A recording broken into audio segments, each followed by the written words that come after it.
사고 수습에 최선을 다하겠다는 게 정부 당국의 입장인데요. 일단 정부 당국은 화재에 취약한 소재를 쓰는 이 방음터널 공사를 전면 중단하겠다고 했습니다. 전문가의 목소리 듣고 오겠습니다.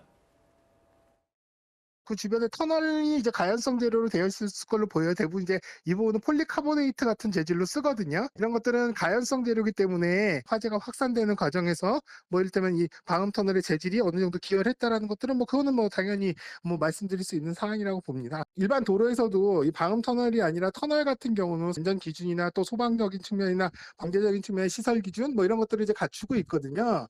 근데 방음 터널 같은 경우는 시설 기준이나 엄격하게 뭔가 이런 위험성에 대한 부분들의 대비는 상대적으로 소홀한 부분이 있어요. 오늘 원희룡 국토부 장관이 긴급 브리핑을 했는데 이런 내용을 했어요.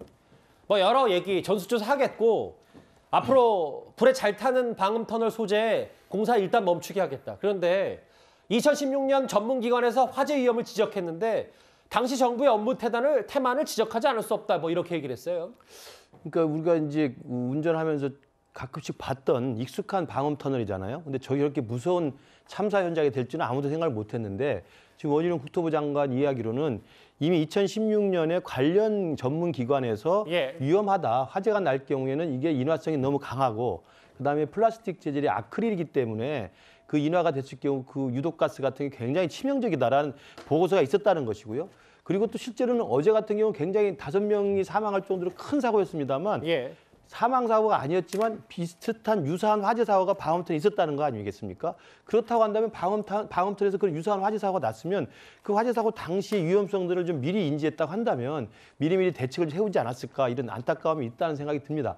그래서 아마 지금 뒤늦게나마 이번 사건을 계기로 해서 원희룡 장관이 전수조사하고 그리고 앞으로 짓는 데는 저 인화성이 강한 이 플라스틱 아크릴 소재로 하는 것을 막겠다는 이야기를 잘 내놓은 것 같고요.